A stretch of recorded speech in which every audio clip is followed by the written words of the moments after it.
Hello, Mark Miller here. This is the last part in this series, and I wanted to leave you with some final notes.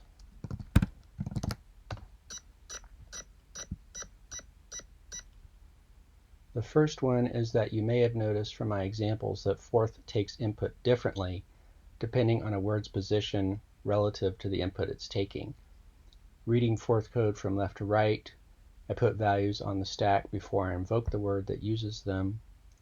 This is what I'm calling to the left here, because in a colon definition, for example, if I'm setting up numeric literals or values from variables to be used as input to a word, they come to the left of the word that takes that input.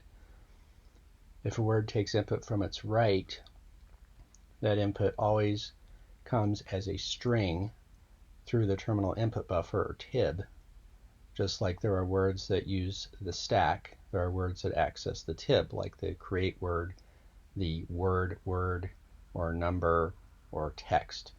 These take the string input stream, either immediately when they're invoked or only when the enclosing word runs them, and do some processing with string input.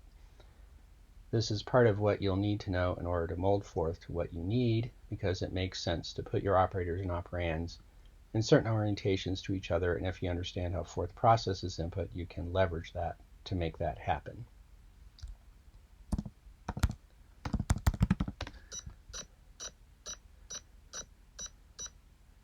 Next, I'm going to cover vocabularies, which are a particular feature of figForth. The Starting Forth book doesn't cover this feature. It's possible to create a kind of namespace in figForth using what's called a vocabulary. This allows for words to be tucked away under a name that you give to a category or function of words. For example, when I use the word editor to invoke the screen editor, you can invoke a vocabulary at any time. This doesn't deny you access to other definitions of the same words. You just have to switch vocabularies to switch between definitions. If you want to turn off any vocabularies you may have invoked, to get you back to the standard Forth vocabulary, you type Forth.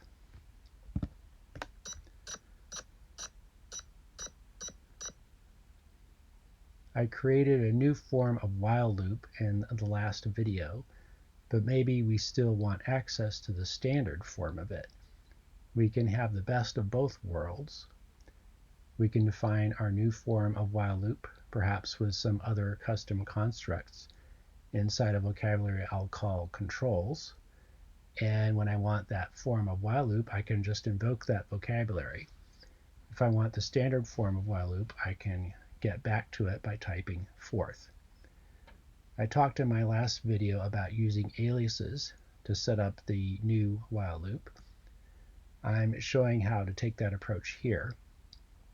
It does the same thing as what I showed in the last video, but all I'm doing is renaming the standard while loop construct with different words. Note that I've defined an alias called old while for while, because in the definition below it, I redefine while. Since I'm just renaming the parts of the while loop, I want to keep all of the same logic. Also note that even though I use bracket compile to compile the while word into old while, I also bracket compile old while in the definition for begin, because I don't want the logic for while to run when begin is compiled.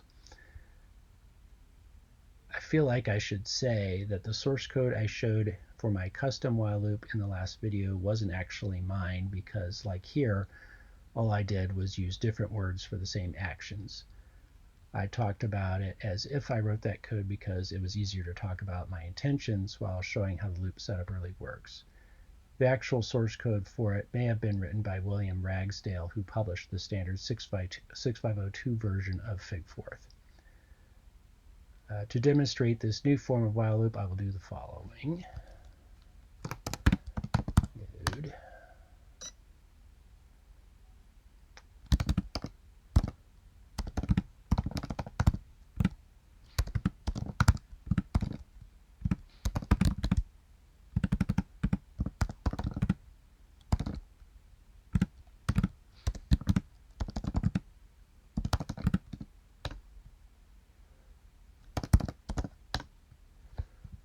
Now I'm going to use the standard version.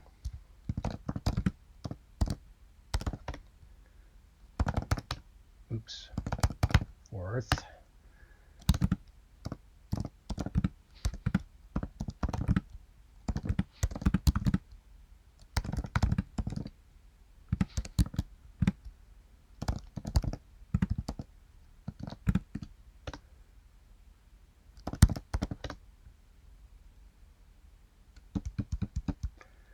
Okay. Oh, I forgot to put in the... All right.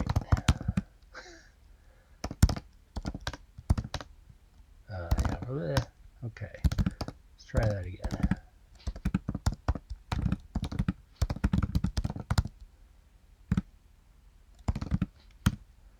Yeah, I forgot that one part.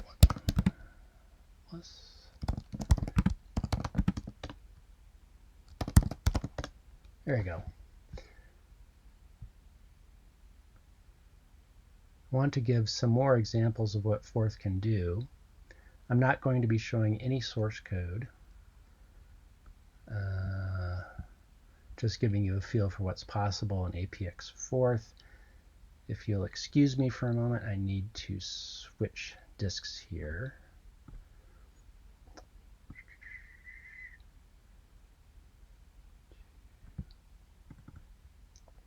All right.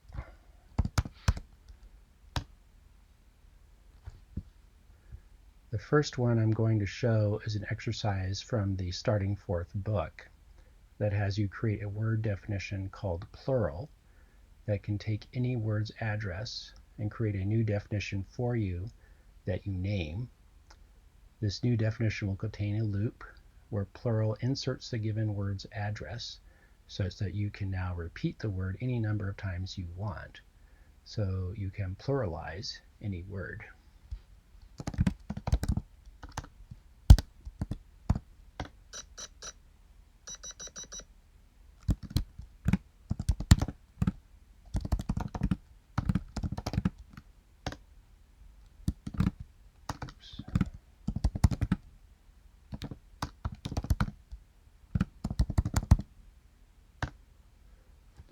Okay, so what I've done here is create a word called dash that emits a single dash. So I'll just demonstrate that here. And I've taken that address of dash, given it to plural, and said to plural, incorporate this address into a definition for dashes that will output, that will repeat dash a certain number of times.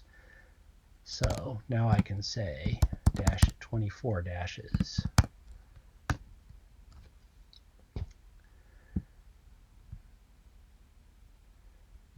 The next one is another exercise from Starting Forth called loops that has you create a new loop structure, but which only works outside of a colon definition.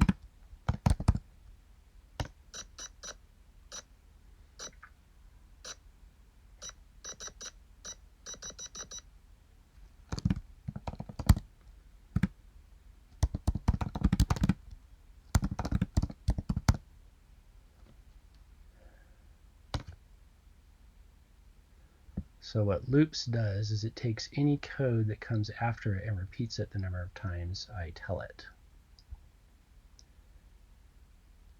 Next up, I recorded a couple run-throughs of side-by-side comparisons showing programs running in APX Forth and the same algorithm running in TurboBasic XL, so you can get an idea of their relative performance.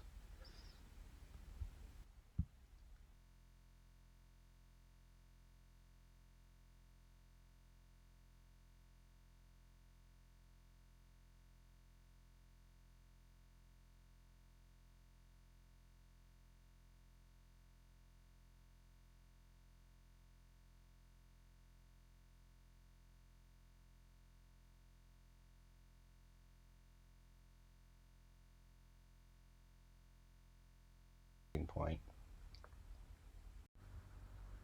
I did the same thing with a circle drawing algorithm that comes out of Compute's third book of Atari. I translated it to Forth. Again, the Forth version is on the left. I modified the compute program to draw the circle a bunch of times so you can see the performance.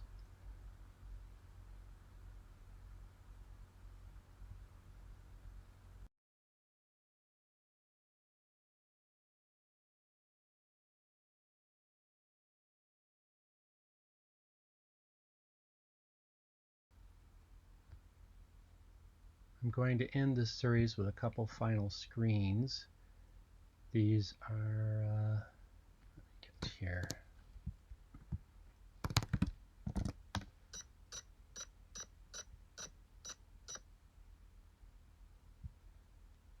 These are some quotes from Alan Kay, since I have found him to have a very interesting perspective regarding what programming should be about. The first is, to me, most of programming is really architectural design. This is from some correspondence I had with Alan back in 2007. What I've come to understand is that he was talking about approaching programming in a very different way from how it's typically practiced.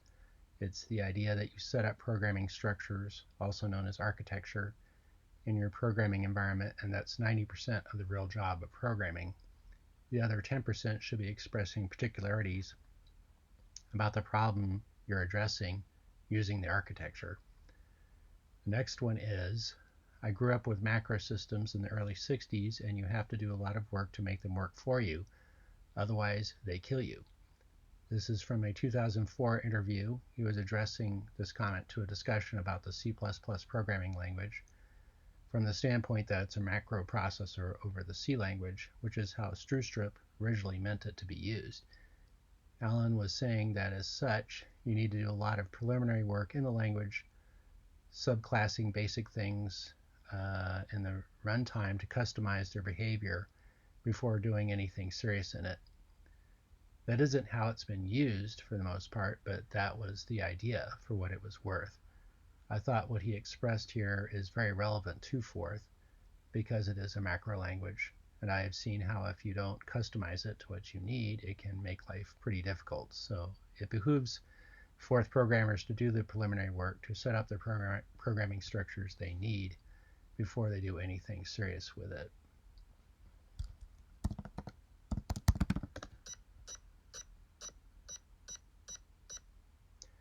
I've mentioned the book Starting Forth several times in this series, and the way I described it to someone recently was that it's like the first part of that movie you may remember called The Karate Kid, where Miyagi is telling the student, do wax on, wax off, paint the fence, sand the floor, and finally the student gets frustrated and says, when am I going to do some actual sparring or fighting? And then he finally shows them, sand the floor, wax on, wax off, and throws some punches while he's doing the motions, and he finally gets it that he was actually training him.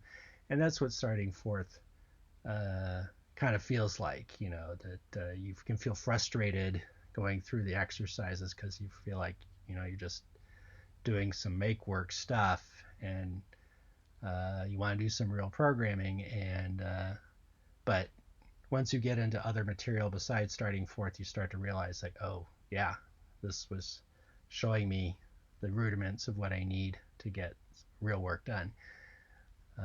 What I have on the screen here are other sources I've used to learn about the figForth system. With the exception of Forth on the Atari, these are advanced texts. I would not recommend starting with them if you are new to Forth, but if you've made your way through the Starting Forth book and want to get more advanced, I highly recommend them. And I've included links to these sources, all free, in the description for this video. In this series, we've gone through a lot of what Forth can do. I haven't gotten into anything specific to the Atari. This is all standard Forth stuff. Just as some fun trivia, I'd be surprised to learn that a fair number of Atari 8-bit software titles were written in some version of Forth. A couple became popular. I wrote an answer on Quora about this, and I've included a link to it in the video. I hope this series inspires you to explore the language further. There are some parts of the Forth system I haven't covered at all, such as words for doing disk input and output with data.